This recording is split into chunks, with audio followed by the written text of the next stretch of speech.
man, my world, my campaign is set on a few pillars. Yeah, I watched some advice. Lakeside, nice one. This is my favorite map of all. I love this map. Set on a few pillars. So the first pillar is that the world is divided into 3 planes. You have the simple plane, the earthly plane, which is where the world is, where we live, where all the players live. The real world, actually. So this is where my campaign is obviously going to play on Farron,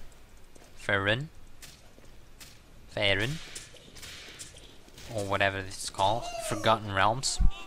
Settings just heavily modified. So there's some places that, according to lore, are different. So, for example, the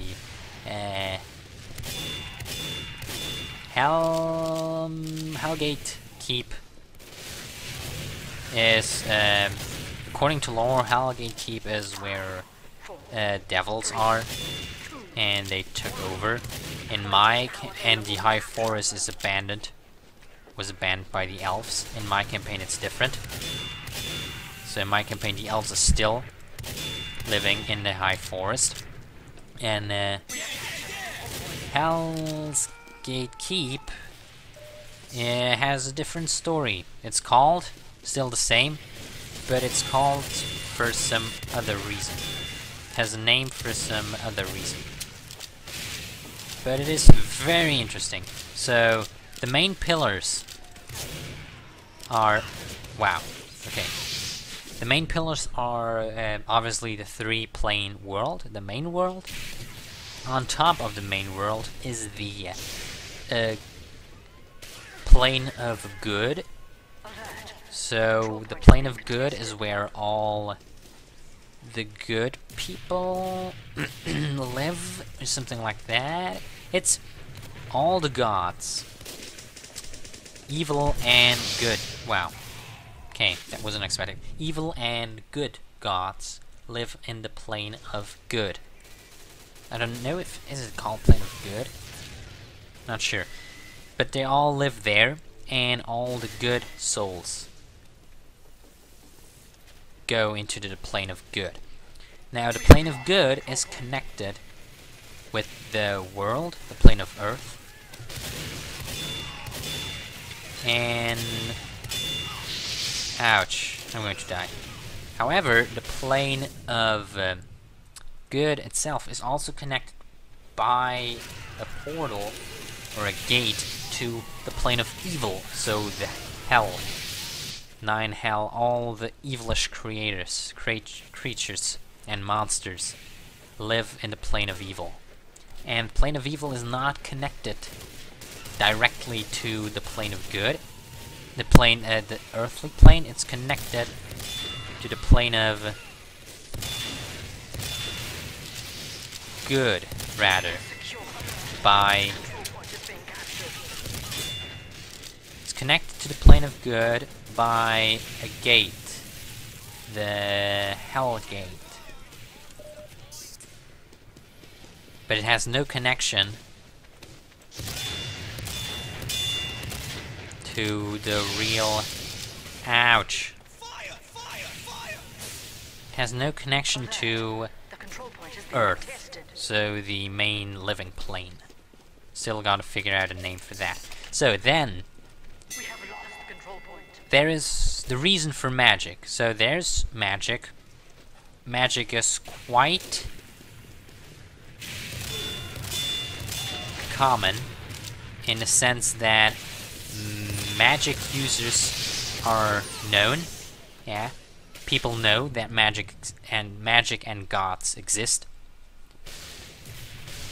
because there is a connection between the real, the normal world, and the living, the plane of good.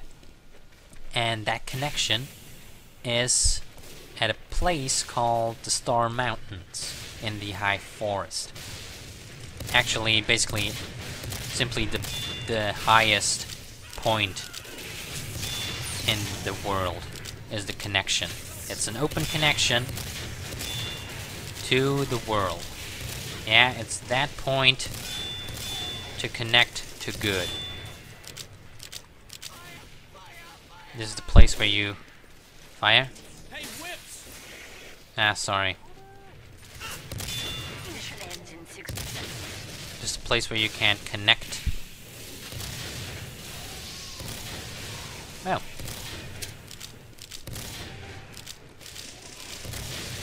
Place where you connect. And from that point, everyone else, the gods, give out power. So that's why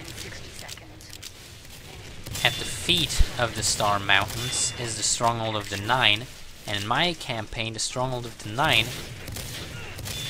is a big city, actually. Yeah, unlike in the real, or the canon version, the Stronghold of the Nine is a real, no abandoned city, but a real city that, because it is really close to the Star Mountains and thus to the connection between the gods and the real world, it is very important, and it's a town, a city, actually. It's not the biggest city, but it is an important city because you have the first magic schools were opened in that stronghold. So that is the stronghold where all the magic schools started. Wow, that was close. So the first magic schools and first temples arose or were created in the Stronghold of the Nine. And from there it spread. The elves spread the information of that place around.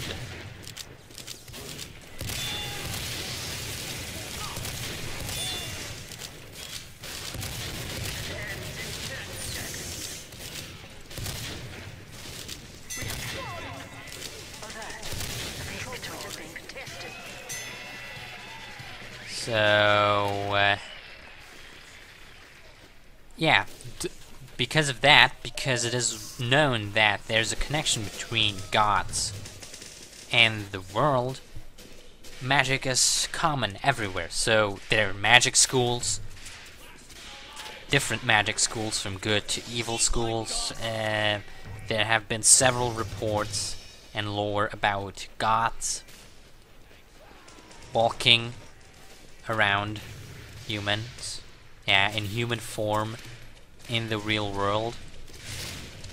So all of that. However, magic items are somewhat rare, so they're not freely available because people have lost the craftsmanship to create these objects of power. And these objects of power are reserved to those who... crap. Are reserved to those who gain or are powerful.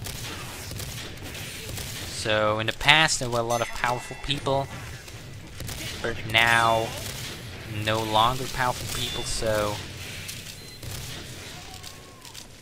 there's been less information and less knowledge in creating these objects. But there's still people who are able to create them, and the price is very, very, very high. So you will find stores that sell this in bigger cities. So for example, Neverwinter probably is gonna have some magic shops where they sell magic items. Wow. However, smaller towns and villages have none. So only big cities that are really important have magic items. So for example, Neverwinter would have, Waterdeep would have some. I don't like you.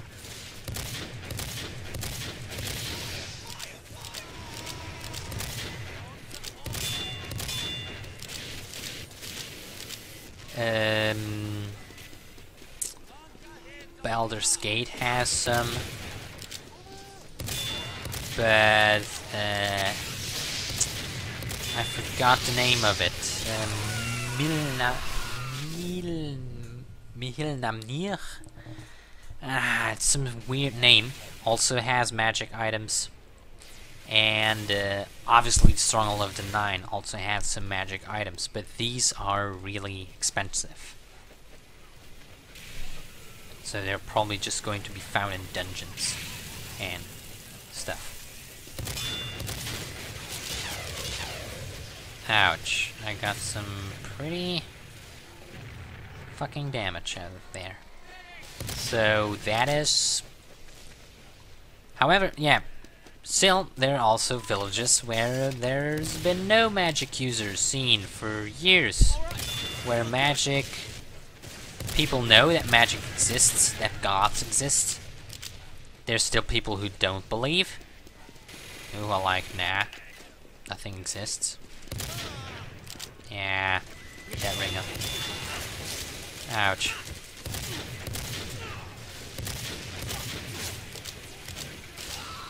Yeah, no chance. No chance. No chance in hell! So... that... some villages don't know magic, some cities and kingdoms forbid magic, or are... what the fuck was that? Holy crap. And some places are suspicious of magic because of the several magic schools. So, because there is no real clothing style or clothing regulations, clothing order, everyone can be everything. So you have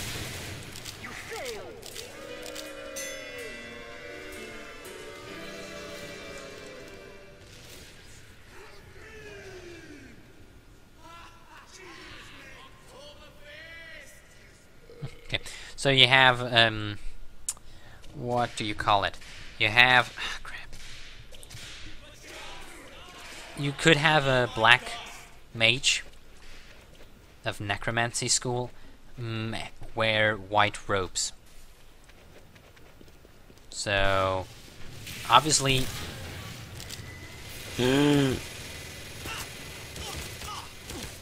ouch. Oh. Obviously, the fuck?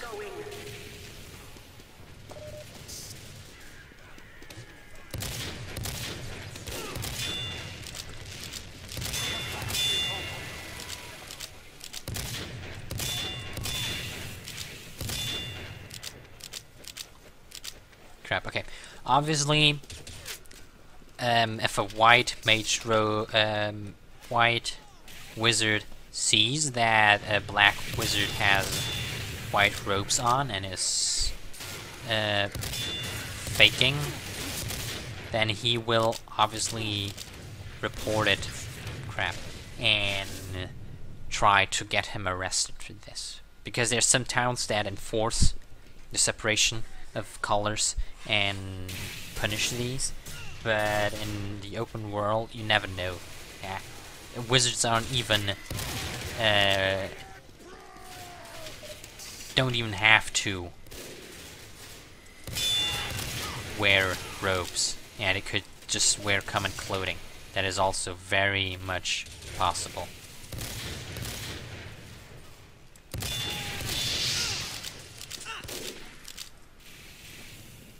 So some people are really suspicious about that and will try to, especially kings and high nobles are suspicious if magic is enacted or used in their places. So they will stop and even arrest these people. And other villages are really worried and kind of stay suspicious of any kind of mage, but still it's pretty common to see magics. Still some suspicion. So if, say, a warlock or wizard would perform a spell somewhere openly, people would probably be wouldn't probably just say, yeah, go on. No, they would probably look at him suspiciously. Probably go back a few steps, like keep distance to see if something happens, and probably also be aware that if things get bad, they will immediately do something against that wizard. So there's some suspicion there. But other than that, it's mostly just open for anything.